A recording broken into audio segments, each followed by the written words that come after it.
Despite the passage of time, there are still mysteries that humanity is striving to unravel. The Hanging Gardens of Babylon, dubbed as one of the 7 wonders of the ancient world, remains one of the most intriguing tales. Although there is no definitive answer to its existence, over generations, it has continued to be regarded as a marvel of ancient engineering. Whether real or not, the Hanging Gardens of Babylon are still honored as a grand architectural achievement, an emblem of human creativity and skill in the past. It stands as an extraordinary feat, a masterpiece of mankind, still existing in our minds as a beacon in the history of humanity.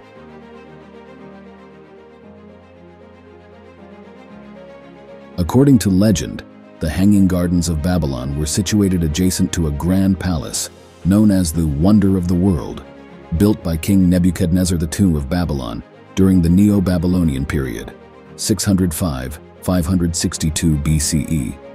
It was said to have been constructed for his wife, Amadis of Media, now Iran, to soothe her longing for her homeland, which was characterized by lush hills and valleys. The gardens are also linked to the legendary Queen Semiramis, who is believed to have ruled Babylon in the 9th century BCE. Hence, it is also known as Semiramis's Hanging Gardens. Historical records place the gardens next to the king's palace, bordering the Euphrates River in the Mesopotamian region, approximately 85 kilometers south of the city of Baghdad. The term Hanging Gardens derives from descriptions of the gardens being built on tiered stone terraces. Some sources emphasize that the plants were cultivated and maintained in a hanging fashion on different levels to create a suspended ambiance.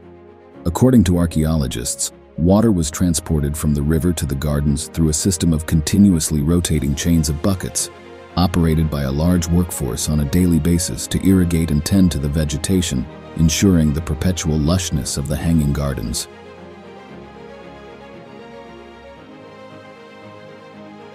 The Hanging Gardens of Babylon have been extensively documented in the writings of Greek historians, such as Strabo and Diodorus Siculus, but notably lack material evidence of their presence. In fact, there are no surviving Babylonian records of such gardens.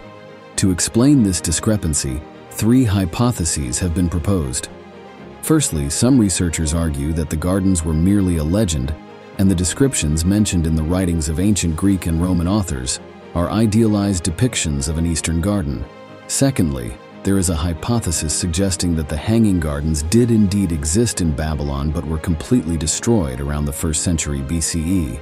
Thirdly, some believe that the gardens mentioned in the legend are actually the Hanging Gardens constructed by King Sennacherib of Assyria, 704–681 BCE, in the capital city of Nineveh, along the Tigris River, near the modern city of Mosul.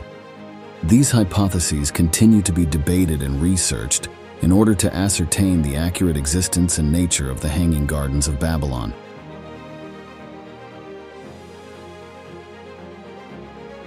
A notable divergence in Philo's list of ancient monuments known as themata is the Hanging Gardens of Babylon. Unlike other sites, the Hanging Gardens of Babylon are not located in the Eastern Mediterranean region typically associated with Greek culture. Philo describes the Hanging Gardens of Babylon as a remarkable structure built on a large stone foundation, covered with a thick layer of soil, planted with various fruit trees and fragrant flowers, creating a hanging garden suspended over the heads of the beholders. However, the precise issue of the existence of the Hanging Gardens of Babylon remains a major puzzle in the study and discussion of ancient history. While many historians have written about the Hanging Gardens of Babylon, notably, there is no material evidence or ancient documents from the Babylonians proving its existence. Herodotus, a renowned Greek historian of the 5th century BCE in his works, does not mention this area when describing Babylon. Moreover, documents from the time of Nebuchadnezzar, the king of Babylon, also do not record any hanging gardens in the city. This absence raises questions about the accuracy of the connection between the Hanging Gardens of Babylon and Babylon itself, and whether there might be another explanation for its origin and location. Some experts have hypothesized that the Hanging Gardens of Babylon may not have been located in Babylon, but possibly in another city. There are opinions suggesting it might have been in the ancient city of Nineveh, near Mosul in northern Iraq.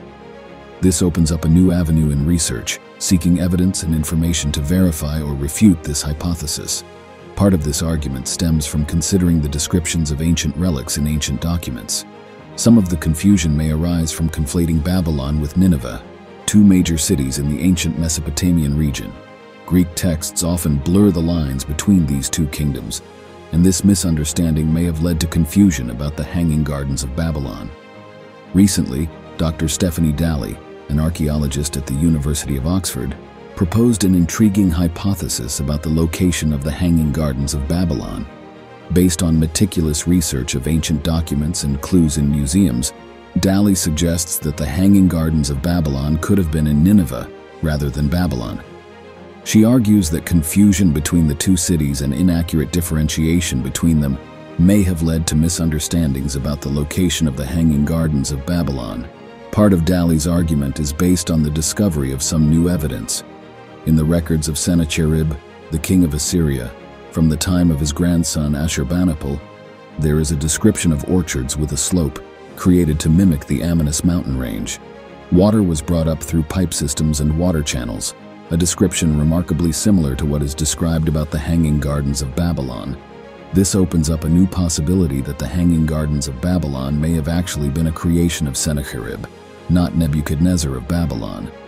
Thus, this famous garden might be located in the ancient city of Nineveh near Mosul, approximately 563 kilometers north of Babylon in Iraq. For many archaeologists, Daly's hypothesis has opened up a new approach in the study of the Hanging Gardens of Babylon.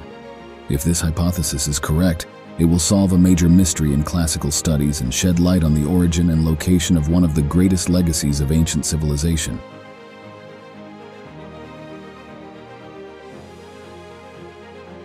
As we delve into the truth about the Hanging Gardens of Babylon, we must look back to the era of ancient Babylonian civilization. In a time when technology was limited and construction methods were not as advanced as they are today, could they have created such a marvelous structure solely through their intelligence and understanding of nature? There is a popular theory that the Hanging Gardens of Babylon relied not only on technology, but also on a deep understanding of nature and biology. So, what drove them to achieve this? Did they use their knowledge of horticulture and biology to create a complex system of nurturing vegetation on different tiers of the structure? This could explain why the Hanging Gardens of Babylon could thrive and flourish in an environment without modern technology. Moreover, there are assumptions that the builders of the Hanging Gardens of Babylon employed advanced agricultural methods, possibly developed from the region's rich agricultural heritage. They may have known how to utilize water from the Euphrates River and irrigation canal systems to efficiently water the plants. With their knowledge of nature and biology, they might have selected suitable plant species and cultivation methods to ensure that the Hanging Gardens of Babylon could exist and thrive robustly. This allowed them to create one of the ancient world's wonders, a symbol of human creativity and power. The secret may lie in the intelligent combination of culture and nature. There are theories that the builders understood the relationship between different plant species and the environment, selecting the appropriate plants to create a lush green landscape on the garden's tiers. It's possible they utilized biological knowledge, choosing plant species that could thrive under specific environmental conditions, creating a mini ecosystem within the city. The Hanging Gardens of Babylon could be a symbol of profound understanding of the environment and nature, reflecting reverence for natural beauty. If the builders had the ability to apply natural creativity to technology, it would be a significant step forward and evidence of intelligent interaction between humans and the environment. What do you think about the truths of the Hanging Gardens of Babylon? Let me know your thoughts in the comment section below. Don't forget to hit the subscribe button to follow more videos exploring ancient history with me. Thank you for paying attention and listening.